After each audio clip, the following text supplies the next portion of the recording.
नमस्कार मित्रों, मैं विकास शाक्या एक बार फिर से आप सबका स्वागत करता हूँ अपने चैनल पर और आज हम डिस्कस करेंगे त्रिपुरा रहस्य इसके अध्याय 22 के तीसरे भाग को, ठीक है?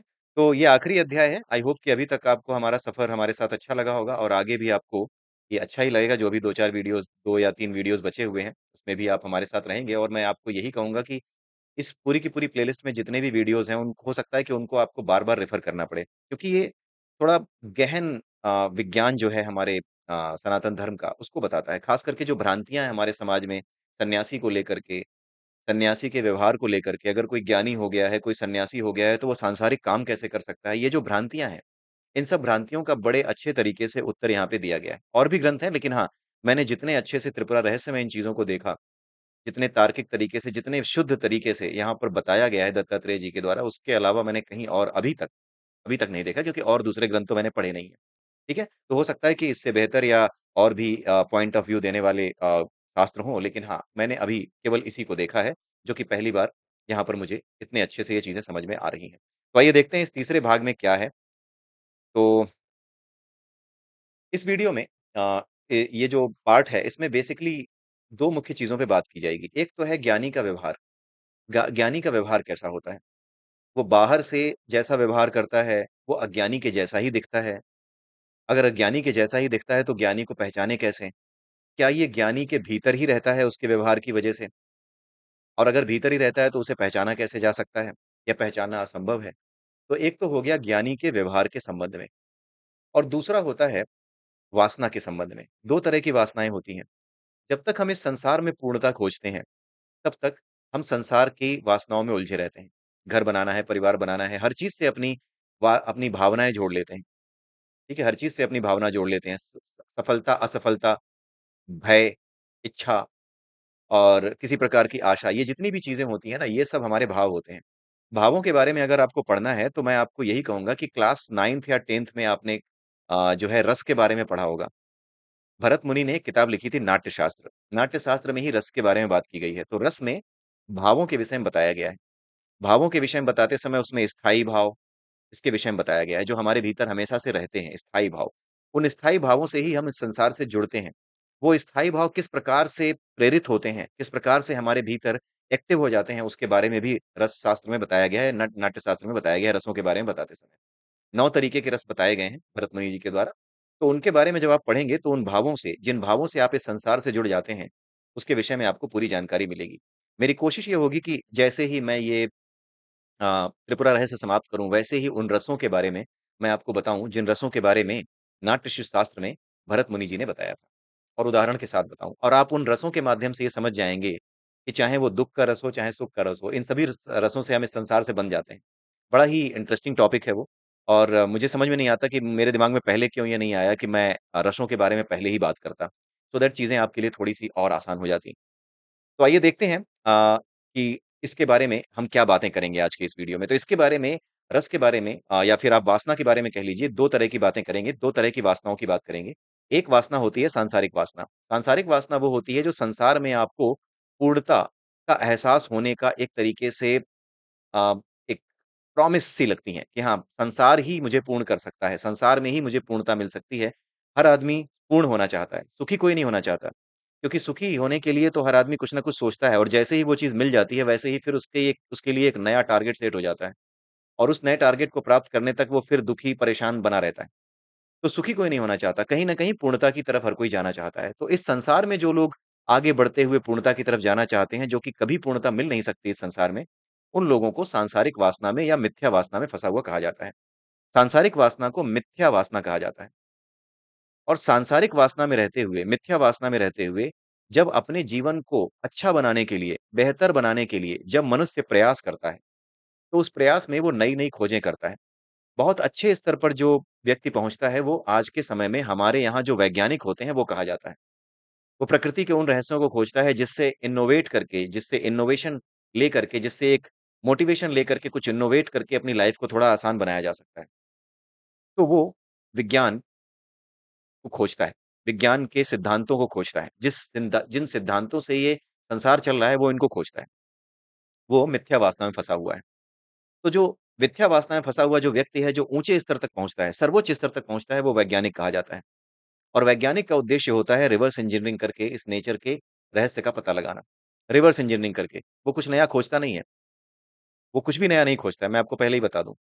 विज्ञान कुछ भी नहीं नया नहीं खोजता, वो पहले से बनी-बनाई चीज़ों की रिवर्स इंजीनियरिंग करके ये जानने की कोशिश करता है कि चीज़ें आखिर काम कैसे करती हैं, ठीक है? तो वो रिवर्स इंजीनियरिंग करता है।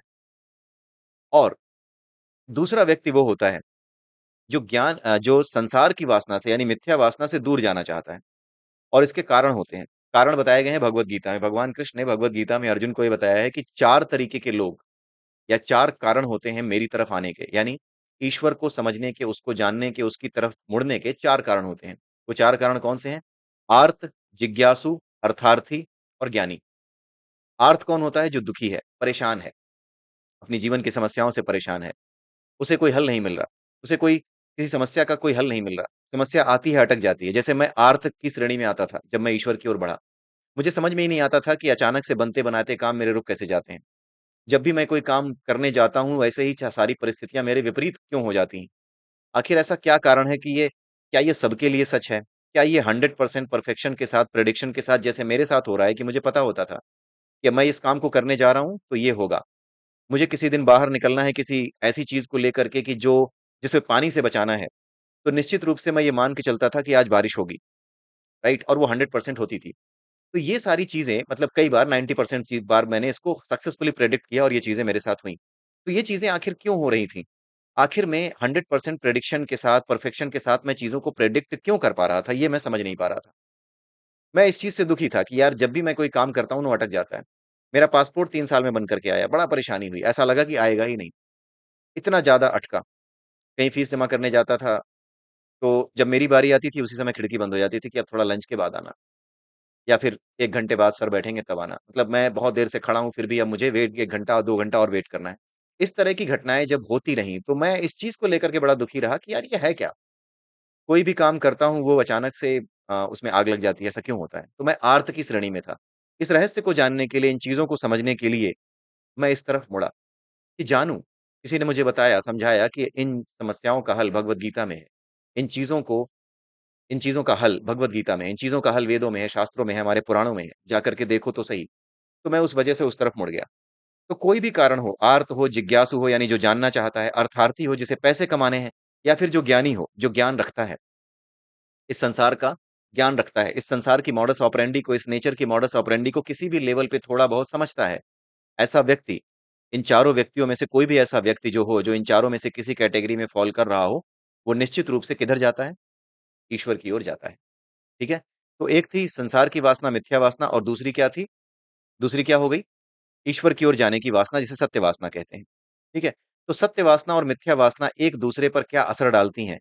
जब ज्ञान की वासना, सत्य वासना जब आपके भीतर प्रकट हो जाती है, तो क्या वो मिथ्या वासना से काटी जा सकती है कभी भी? या फिर ज्ञान की वासना मिथ्या वासना पे हमेशा हावी रहती है और आपको मोक्ष के मार्ग पर डाल देती है? क्या होता है? इस विषय में ही इस भाग में आज के बताया गया है।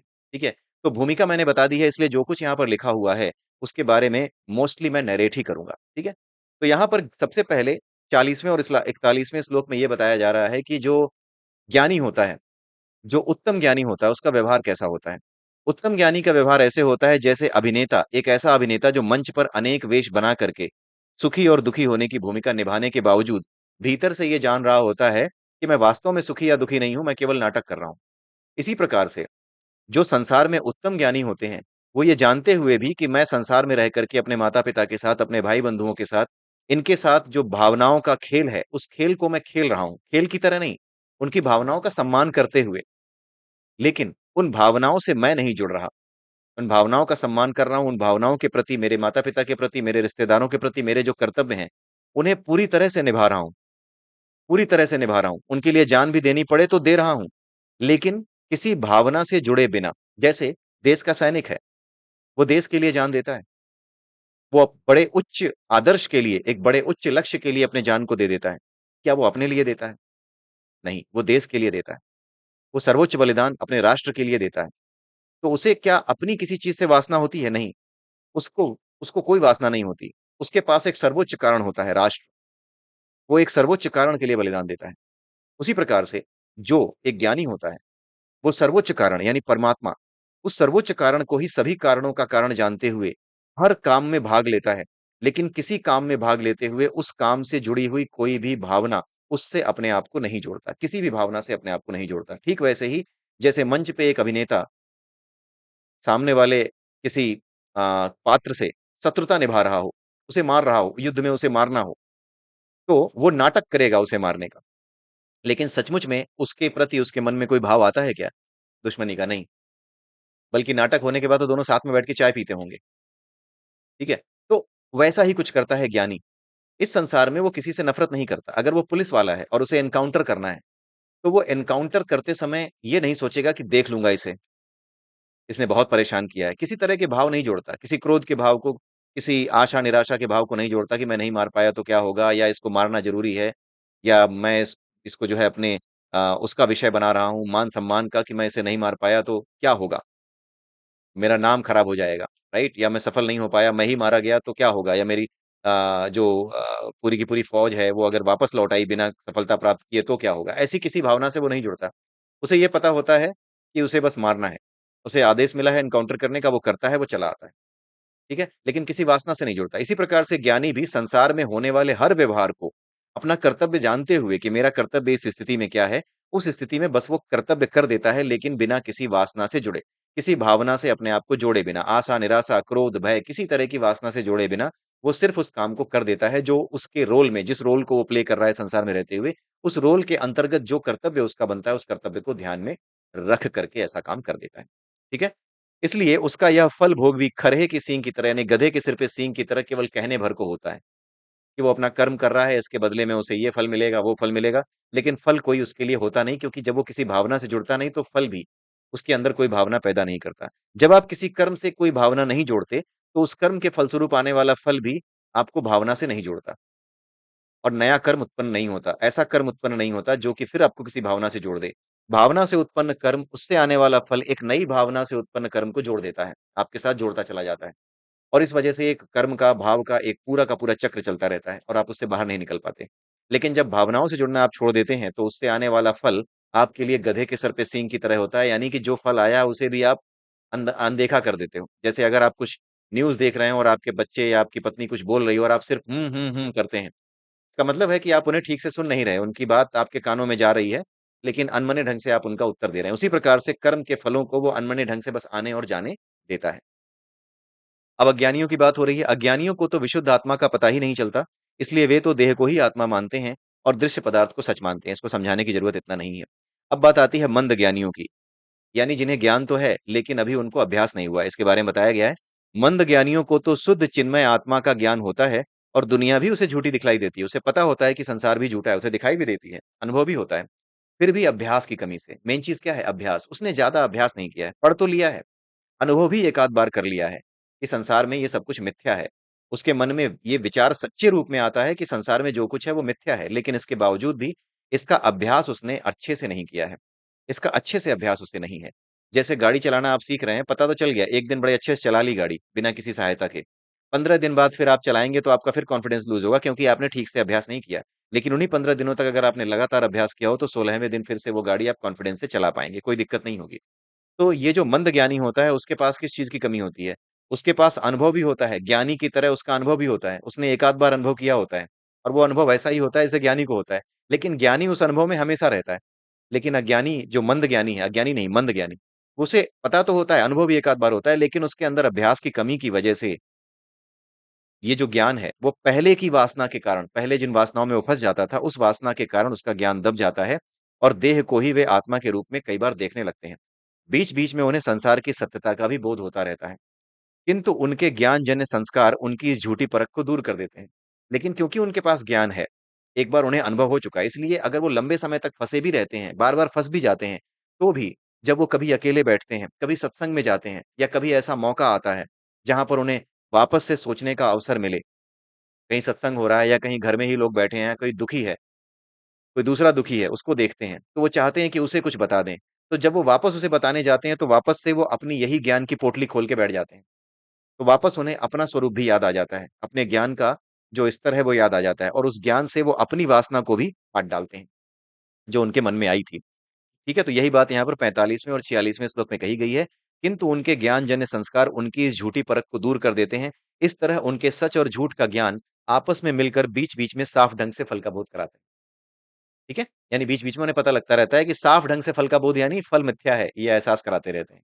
तो बार-बार ये होता रहता है, उन्हें अभ्यास का महत्व समझ में आता है और जब वो बार-बार अभ्यास करते हैं तो मंद से मध्यम, मध्यम से उत्तम ज्ञानी तक वो बन सकते हैं। आगे यहाँ पर ये जो कहानी है ना, ये जो बातें हो रही हैं, ये किसके बीच में हो रही हैं? ये दत्तात्रेय जी और परशुराम जी के बीच में नहीं हो रही हैं।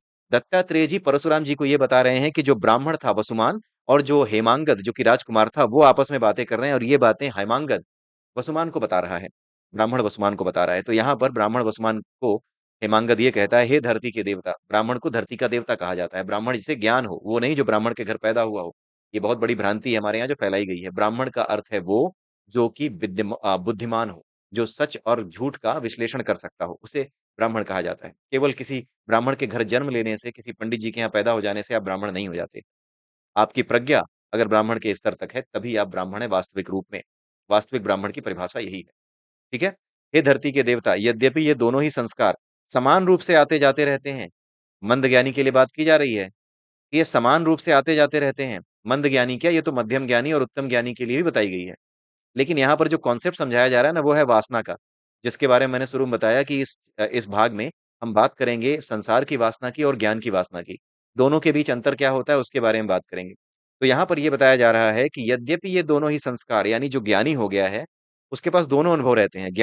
ज्ञान की वासना भी उसके अंदर रहती है कि ज्ञान की ओर जा रहा हूँ और संसार की वासना भी का भी अनुभव उसके पास है। कैसे? पास्ट से, बीते हुए समय से उसे संसार की वासना का भी अनुभव है और संसार की इस वासना में वो बार-बार फँस भी जाता है। ज्ञानी होने के बावजूद भी बार-बार फँस जाता है।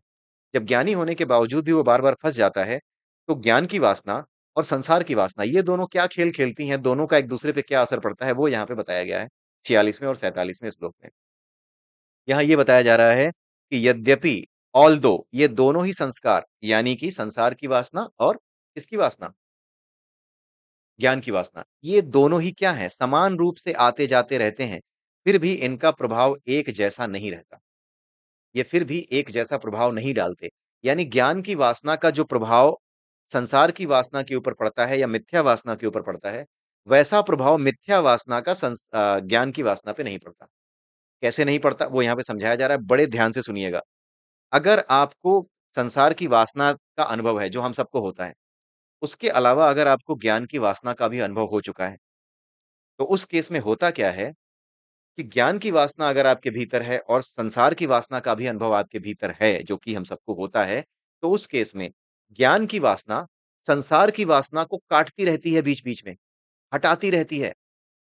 ज्ञान की वासना से संसार की वासना लगातार कटती रहती है। ये प्रभु की बहुत बड़ी कृपा है कि तुम उनकी तरफ एक कदम तो चलो। एक बार उनकी शरण में तुम गए, तो वो आपको कभी नहीं त्यागते। इसीलिए ये जो मेटाफोरिक लैंग्वेज है, जिस लैंग्वेज में भगवान कृष्ण ने भगवद गीता में कहा है कि तुम एक एक बार मेरी तरफ आओ तो सही। जो मेरी शरण में आता है अर्जुन, मैं उसका साथ कभी नहीं छोड़ता। पीछा कह रहा हूँ, साथ कभी नहीं छोड़ता। जो मेरी शरण में आ गया, मैं उसकी रक्षा सदैव करता हूँ। उसके योग क्षेम का वहन करता हूँ, योगेक्षमम वाहम्यहम्। मैं उसके योग क्षेम का, उसके पास जो चीज़ें हैं उनकी रक्षा करता हूँ और जिस चीज़ की उसे ज़रूरत है उस वो उसे प्रदान करता हूँ। ये सारी चीज़ें मैं करता हूँ। ये भगवान कृष्ण ने भगवद गीता में समझाया है। ठीक है? तो इसका मेटाफोरिक मीनिंग यही है कि एक बार अगर ज्ञान की ओर आप चले गए, परमात्मा की ओर आप चले गए, तो ज्ञान की वासना, परमात्मा की ओर जाने वाली जो वासना है, उस वासना से आपकी सांसारिक वासना कटती रहती है। बार-बार कटती है, बार-बार आएगी, बार-बार कटेगी। लेकिन अगर आपके भीतर ज्ञान की वासना नहीं है, केवल संसार में ही उलझे हुए हो, तो संसार की वासना से कभी भी आप ज्ञान की वासना को नहीं काट पाओगे। ऐसा कभी होता ही नहीं है कि संसार की वासना अगर है आपके भीतर और साथ में ज्ञान की वासना जो है आ जाए और आप उसको काटने की बात करो। जब तक केवल संसार की वासना है, तब तक उसके साथ में ज्ञान की वासना नहीं आ सकती। केवल जब तक संसार की वासना है, ज्ञान की वासना नहीं आ सकती। उस समय की बात हो रही है जब आपके पास ज्ञान की वासना, ज्ञान का अनुभव और संसार की वासना, दोनों का अनुभव आपके पास हो। तो दोनों का अनुभव जब आपके पास होता है, संसार की वासना और ज्ञान की वासना दोनों जब आपके पास होती हैं, तो ज्ञान की वासना संसार की वासना को काटती रहती है, लेकिन इसका उल्टा नहीं होता। यानी जो संसार की वासना है, वो बीच-बीच में आती रहती है ना, वो आने के बावजूद भी ज्ञान की वासना को नहीं काट पाएगी, आपको वापस पीछे नहीं ले जा पाएगी। वापस संसार में गिरा नहीं पाएगी। यानी ज्ञान की वासना को पूरा खत्म करके वापस संसार में गिरा दे, ऐसा होगा ही नहीं। ऐसा केवल तभी होगा जब आपने अनुभव ना किया हो, केवल शास्त्रों को पढ़ा हो, रटा हो और रटने का अहंकार हो आपके भीतर। तो आप गिर सकते हो वापस संसार में, जो कि होता है, कई विद्वानों के साथ होता है। ज्ञान का अहंकार होने पे ऐसा हो जाता है। ठीक है? तो यही बात यहाँ पे समझाई गई है, हे धरती के देवता, यद्यपि ये दोनों ही संस्कार समान रूप से आते-जाते रहते हैं, फिर भी इनका प्रभाव एक जैसा नहीं रहता। ज्ञान की वासना सच है, अतः उससे दृश्य की मिथ्या वासना जैसे बाधित होती है, यानी ज्ञान की वासना आने पर मिथ्या यानी संसार की दृश्य की वासना क्या है? दृश्य की मिथ्या वासना क्या है? संसार की वासना को ही दृश्य की मिथ्या वासना कहा गया है। तो ज्ञान की वासना आने पर जो मिथ्या वासना है, वो कटती रहती है, वो बाधित होती है यानी कटती रहती है, जाती रहती है, वो समाप्त हो जाती है, बार-बार समाप्त होती है, बार-बार आती है, बार-बार समाप्त होती है। लेकिन इसका उल्टा कभी नहीं होता कि ज्ञान जो मिथ्या वासना है, यानी उसी तरह मिथ्या वासना से सत्य की वासना बाधित नहीं होती, यानी मिथ्या वासना से सत्य की वासना बाधित नहीं होती, लेकिन सत्य की वासना से मिथ्या वासना बाधित हो जाती है। यानी जो सत्य है, वो मिथ्या वासना को काटता रहता है, सांसारिक वासना को काटता रहता है, लेकिन उसी तरीके से मिथ्या वासना यानी सांसारिक वासना ज्ञान की वासना को नहीं काट सकते, उसको बाधित नहीं कर सकते, ये यहाँ पे समझाया गया है। थोड़ा टेढ़े श्लोक हैं, समझने में मुश्किल है, इसलिए मैं कहता हूँ कि बार-बार इन वीडियोज़ को देखिएगा, इतनी ईज़िली ये पकड़ में नहीं आते, ठीक है? ईश्वर की कृपा है, पता नहीं कैसे ये चीज़ें समझ में आना या फिर इसको लेकर के व्याख्या कर पाना, ये किस प्रकार से संभव हो पा रहा है, ये मैं नहीं जानता, मैं कितना सफल हो पा रहा हूँ, मैं नहीं जानता। लेकिन हाँ, जो कुछ मैं अनुभव कर पा रहा हूँ, वो मेरा दिल उसे सत्य मानता है, मेरा हृदय उसे बिल्कुल सत्य मानता है और यही इसका श्लोक का अर्थ है, ऐसा ये मानता है। हो सकता है कि कोई और विचारधारा कोई सामने लेकर के आए, ईश्वरीय कृपा के माध्यम से ही ये चीज़ें आती हैं। तो अगर ये आती हैं, तो उस विचारधारा को भी मैं जानना चाहूँगा, उस विचार को भी मैं जानना चाहूँगा। कल को हो सकता है कोई नया विचार आए, तो भी मैं उसे सामने रखूँगा। लेकिन आज जो कुछ मुझे समझ में आता है, वो यही है और मेरा दिल इसे स्वीकार करता है। ठीक है? तो इसीलिए मैं कहता हूँ कि मेरी बताई हुई बातों को यहाँ वीडियो में केवल और केवल एक रेफ़रेंस की तरह लें, एक पॉइंट ऑफ व्यू की तरह लें। इसे संपूर्ण सत्य की तरह नहीं लें, क्योंकि मैं कोई ज्ञानी, गुरु, महात्मा नहीं हूँ। मैं केवल और केवल अपने अनुभव, जो मैंने अपने जीवन में अनुभव किए हैं, उनको आपके सामने रख रहा हूँ। ठीक है? आइए आगे चलते हैं। अब जो कुछ है वो नरेट करने लायक है, कुछ इसमें समझाने लायक ज़्यादा नहीं है। अब जो समझाना था वो समझाया जा चुका है आज की इस वीडियो में। प्रियवर, यह मिथ्या वासना के अधीन होकर शुद्ध वासना को भूल जाता है, फिर उस मिथ्या वासना को भ्रम मानकर उसे छोड़ देता है और सत्य रूप वासना को पा लेता है। इसके बाद उसकी यह सत्य वासना कभी बाधित नहीं होती। ये वही मंद ज्ञानी के बारे में बताया जा रहा है कि बीच-बीच में आती रहती है लगातार, फिर वो अभ्यास करता रहता है और अभ्यास करते-करते फिर एक समय ऐसा आ जाता है कि उसकी सत्य वासना कभी भी मिथ्या वासना से बाधित नहीं होती। कभी वो समाप्त नहीं होती, वो सत्य वासना मिथ्या वासना को हमेशा के लिए समाप्त कर देती है और सत्य वासना हमेशा के लिए एक रूप में इकट्ठी हो जाती है, सामने आ जाती है और मिथ्या वासना अब आनी बंद हो जाती है। ठीक है? उत्तम ज्ञानी हो जाता है वो। आगे मध्यम दर्जे के ज्ञानी के बारे में बताया गया है। मध्यम दर्जे के ज्ञानी को सत्य वासना कभी भुलाती नहीं है, यानी उसे सत्य वासना हमेशा ध्यान में रहती है और मिथ्या ज्ञान होता ही नहीं है। उसे मिथ्या वासना के बारे में पता ही नहीं होता। वो जानता ही नहीं, उसे कुछ समझता ही नहीं। मिथ्या वासना उसके लिए होती ही नहीं कुछ। वे सत्य वासना को बिना भुलाए भी कभी-कभी अपनी इच्छा से व्यवहार के उपयुक्त मिथ्या ज्ञान भी कबूल कर लेते हैं। कभी-कभी वो क्या करते हैं, मिथ्या ज्ञान में फँस जाते हैं, आ जाते हैं उसमें। ठीक है? जो मंद ज्ञानी होता है वो तो तुरंत फँस जाता है, लेकिन जो मध्यम ज्ञानी है, वो कभी-कभी अपनी इच्छा से जैसे कभी उनका मन किया कि अब मैं इस कार्य को करूँगा। यहाँ पर कुछ गड़बड़ चल रही है, मैं इस काम को करूँगा।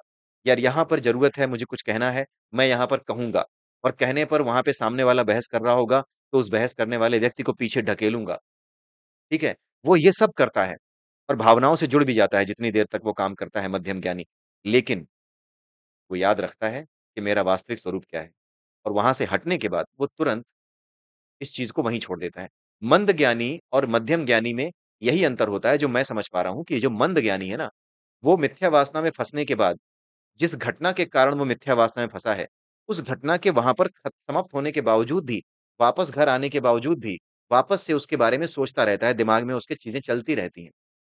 चलते-चलते ही थोड़े समय बाद जब उसका गुस्सा शांत होता है या थोड़े समय बाद जब उसको सोचने का या ध्यान लगाने का मौका मिलता है या उसके नियम के अनुसार वो कभी बैठ के ध्यान लगाता है, तब वो सोचता है कि जाने दो यार, मैं वहाँ जाती कर रहा था, ज़्यादा कर रहा था, इतना नहीं सोचना चाहिए, क्योंकि ज्ञान का अनुभव है।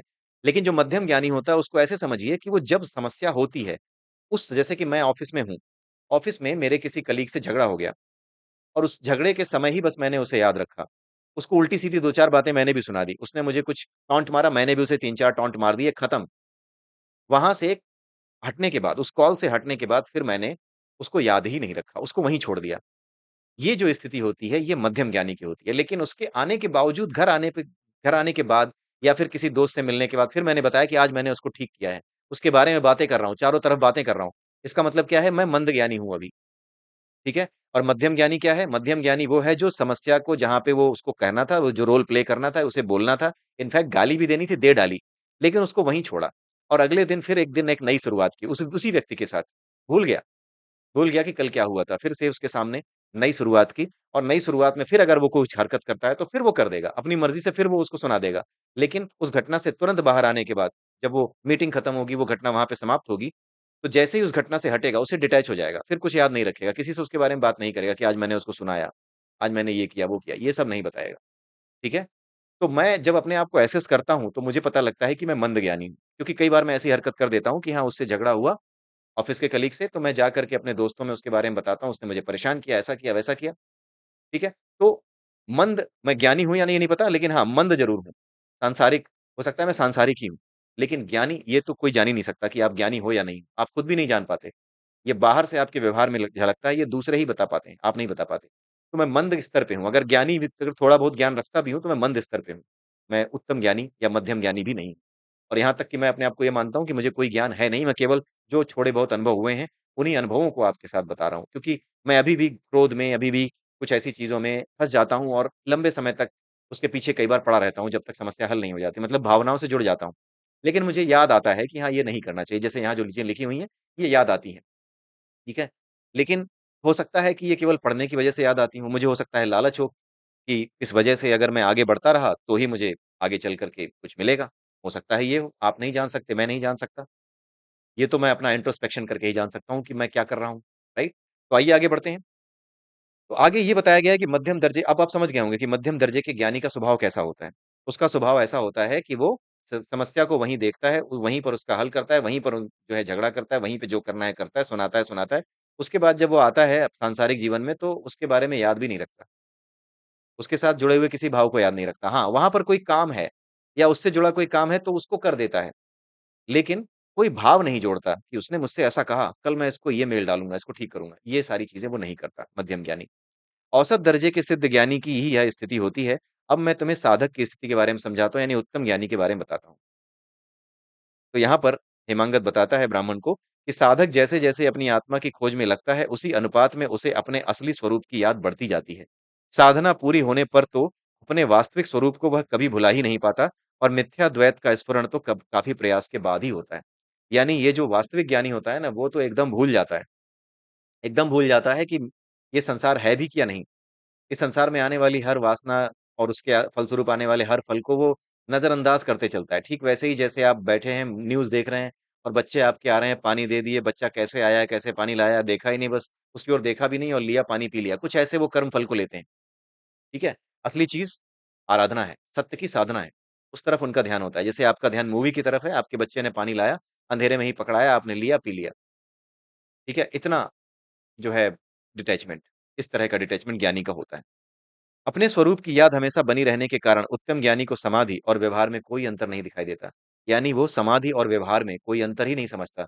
समाधि में भी वो डिटैच होता है, हर चीज़ से डिटैच होने के बाद ही समाधि होती है और संसार में रहते हुए भी, हर काम को करते हुए भी उसके साथ कोई भावना न जोड़ने के कारण वो भी समाधि जैसी ही स्थिति में संसार में भी रहता है। यानी व्यवहार भी समाधि जैसी स्थिति में ही कर रहा होता है। समाधि जैसी स्थिति वाला ही व्यवहार कर रहा होता है, डिटैच्ड। समाधि क्या है? टोटल डिटैचमेंट और अगर संसार का काम करते हुए भी अगर किसी भाव से आप ना जुड़ो, तो वो भी क्या है? डिटैच्ड व्यवहार है। दोनों तरफ जो डिटैच्ड व्यवहार है, कंप्लीटली डिटैच्ड बिहेवियर ही समाधि है, आप ये समझ जाओ। समाधि की सीधी-सी परिभाषा है completely detached behaviour in all circumstances किसी भी सर्कमस्टेंसेस में, चाहे आप समाधि में बैठे हो, जो सो कॉल्ड समाधि है, जहाँ पे आप ध्यान लगाते हो, आँखें बंद करते हो, बैठ जाते हो, या फिर संसार में काम करते समय अगर आप पूरी तरह डिटैच्ड हो, तो main thing is detachment. Total detachment is समाधि। ठीक है? बस यही डेफिनिशन है समाधि की, टोटल डिटैचमेंट। अगर आप संसार के काम कर रहे हो और उन कामों में से किसी भी भावना से इस काम से किसी किसी भी भावना से अपने आप को नहीं जोड़ा है, तो आप वहाँ पर भी डिटैच्ड हो कंप्लीट और यहाँ पर जब आप समाधि में रहते हो, यहाँ पर भी डिटैच्ड हो। तो असली चीज़ इज़ डिटैचमेंट। तो इसी वजह से यहाँ बताया गया है कि जो व्यक्ति कंप्लीटली डिटैच्ड होता है अपने हर काम में, वो उत्तम ज्ञानी होता है, उसको समाधि और व्यवहार में कोई अंतर नहीं होता। समाधि में लीन मध्यम ज्ञानी को ही अपने स्वरूप की पहचान में थोड़ी भूल होती है कभी-कभार। वह मिथ्या ज्ञान की स्थिति आने पर ही कुछ मंद पड़ जाती है, किंतु जो उत्तम ज्ञानी है, वे अपनी इच्छा से अथवा भाग्य के अधीन होने पर ही यदि वे समाधि में लीन न रहें, तो उसे अपने स्वरूप की पहचान में भूल नहीं होती। ठीक है? यानी मध्यम ज्ञानी अपने स्वरूप को पहचानने में भूल नहीं करता, क्योंकि वो इस स्थिति में होता है कि जब स्थिति सामने आई है, तो ही वो उल्टी-सीधी बातें बोल देता है। लेकिन वापस आते ही तुरंत वो जान जाता है कि नहीं, ये सब मेरे लिए नहीं है। हाँ, कर दिया, लेकिन अब नहीं है। लेकिन एक उत्तम ज्ञानी क्या करता है, वो व्यवहार करते समय भी, जैसे वो झगड़ा कर भी रहा है मीटिंग के दौरान, तो भी वो यही समझता है, समझता ही नहीं है कुछ। वो क्या करता है कि हाँ, ये जानता है कि बस मुझे एक नाटक करना है। ये ऐसा कह रहा है, तो इस स्थिति में मेरा ये कर्तव्य है कि मैं इसे कितना कहूँ या कितना ना कहूँ, या मैं सुनता रहूँ। मेरा उद्देश्य क्या होना चाहिए? क्या व्यक्तिगत रूप से इससे उलझना होना चाहिए, या फिर जो समस्या है उसका समाधान होना चाहिए? ये चीज़ उत्तम ज्ञानी के भीतर भी होती है। मध्यम ज्ञानी, उत्तम ज्ञानी, मंद ज्ञानी, तीनों को उसके व्यवहार से आप जान ही नहीं सकते। पहली चीज़ तो ये आप ये समझ लीजिए। बाहरी व्यवहार से आप ज्ञानी का पता लगा ही नहीं सकते। ठीक है? ये बात है यहाँ पे। ये केवल आपके भीतर की स्थिति का अवलोकन करने के लिए है। ये जितने भी ग्रंथ लिखे गए हैं, वो केवल और केवल एक रेफरेंस पॉइंट की तरह, एक लाइट हाउस की तरह लिखे गए हैं कि जब आप अपनी साधना में आगे बढ़ें, तो साधना में किस स्तर तक आप आ गए हैं, उस स्तर की आप पड़ताल कर सकें, उसको वैलिडेट कर सकें। इसलिए इन ग्रंथों में लिखी बातों का महत्व है। यही महत्व है इन बातों का। ठीक है? आगे चलते हैं। सुनो ब्राह्मण देवता, दरअसल उत्तम और मध्यम कोटि के ज्ञानियों के कुछ भी कर्म है ही नहीं, क्योंकि उन्हें तो पूर्णता मिल जाती है। बात आ गई ना पूर्णता की। एक चिदात्मा के सिवा वे कुछ और देखते ही नहीं। उनका कोई भी कर्म बचा नहीं रह सकता, क्योंकि उनके समस्त कर्म चेतन रूपी आग में जलकर राख हो जाते हैं। अतः उनका कोई कर्म बचा नहीं रहता। भगवान शिव की दृष्टि की तरह ज्ञानियों की दृष्टि भी होती है। इसमें थोड़ी-सी भी संदेह की गुंजाइश नहीं है। यानी जो उत्तम ज्ञानी हो चुका है ना, वो भगवान शिव की तरह हर चीज़ से उदासीन। आपने वो गाना सुना होगा ना, आपने एक अक्सर जो है अपने रविंद्र जैन जी का एक सॉन्ग आता है, मातृहीन, पितृहीन, गुणहीन, धनहीन, उदासीन, विपिन बिहारी हैं। वो शिव जी के बारे में बताया जाता है, और यहाँ तक कि अगर आप निर्वाण शतकम को पढ़ें, न पुण्यम, न पापम, न सौख्यम, न दुःखम, इन सब चीज़ों को जब आप पढ़ें, तो आप समझ जाएँगे कि जो उदासीनता है इस संसार की हर भावना के प्रति, वही शिव है, वही भोलेनाथ है। तो वही बात यहाँ पे बताई जा रही है कि भगवान शिव की दृष्टि की तरह ज्ञानियों की दृष्टि भी होती है। इसमें थोड़ी-सी भी संदेह की गुंजाइश नहीं है। उक्त कथन में कोई अंतर नहीं है, अतः ज्ञानियों का कोई कर्म बचा नहीं रहता। कर्म बचा नहीं रहने का मतलब क्या है? वो किसी कर्म से अपने आप को जोड़ता ही नहीं है। कर्म से किसी भावना, कर्म से उत्पन्न होने वाली किसी भावना से अपने आप को नहीं जोड़ता है। ये बात यहाँ बताई जा रही है। अब यहाँ पर हेमांगद की बात, जो कि ब्राह्मण के साथ, वो वसुमान नाम के जो ब्राह्मण थे, जो कि पहले ब्रह्म राक्षस थे, उनसे जो बातचीत हो रही थी, उस बातचीत को अब यहाँ पे वो रोकते हैं। वो कहते हैं, अब यहाँ पे बात आती है अगली, कि वसुमान का सारा संदेह हेमांगद का तत्व निरूपण सुनकर दूर हो गया। उसका अंतःकरण इस विशिष्ट ज्ञान के प्रकाश से प्रदीप्त हो उठा, यानी जगमगा उठा। फिर राजकुमारों से सम्मानित होकर वह अपनी जगह वापस लौटा। इसके बाद वे दोनों राजकुमार अपनी राजधानी लौट आए। सारी बातें सुनकर परशुराम ने गुरु दत्तात्रेय जी से पुनः पूछा। ये सारी बातें सुन ली हैं। दत्तात्रेय जी से सारी बातें सुन ली हैं कि हेमांगद ने ब्राह्मण को क्या बताया था, लेकिन इसके बाद परशुराम जी ने एक और प्रश्न पूछा, हे गुरुदेव, आपके मुख कमल से निकले ज्ञानोपदेश को मैंने सावधान होकर के सुना। सुन करके मेरा सारा संदेह मिट गया। अब उनका सारा संदेह मिट गया। अब इसके आगे जो कुछ भी है, वो प्रश्न के रूप में नहीं पूछने वाले। कोई नया प्रश्न अब परशुराम जी का नहीं आने वाला। इसके आगे जो कुछ भी है, वो समरी है। परशुराम जी ये कहेंगे आगे, अगले वीडियो में देखेंगे कि वो गुरु दत्तात्रेय जी से कहेंगे कि जो कुछ आपने पूरा का पूरा अभी तक समझाया है ज्ञानोपदेश के रूप में, उसकी एक समरी आप मुझे दे दीजिए। वो समरी अगले वीडियो में, अगले 2 भाग में वो समाप्त हो जाएगी, और उसके साथ फिर ये पूरा चैप्टर भी समाप्त हो जाएगा, और ये ज्ञान खंड जो कि त्रिपुरा रहस्य का है, ये भी समाप्त हो जाएगा। ठीक है? तो यहाँ पर ये बताया जा रहा है, हे गुरुदेव, आपके मुख कमल से निकले ज्ञानोपदेश को मैंने सावधान होकर सुना, सुन कर के मेरा सारा संदेह मिट गया। उस मुझे परम पद की जानकारी अब मिल गई है, यानी अब मैं कोई नया प्रश्न नहीं पूछूँगा, लेकिन इसके बावजूद भी बातचीत आगे चलती है, और उस बातचीत में वो समरी पूछते हैं पूरी बुक की, पूरे ज्ञान की। वो समरी हम आगे के 2 या 3 वीडियोज़ में समाप्त कर देंगे, और अगले वीडियो में फिर मिलेंगे इसी काम के लिए। तब तक के लिए आप मुझे आज्ञा दीजिए। जय सिया राम, जय श्री कृष्णा, जय श्री राधे, ओम नमः शिवाय।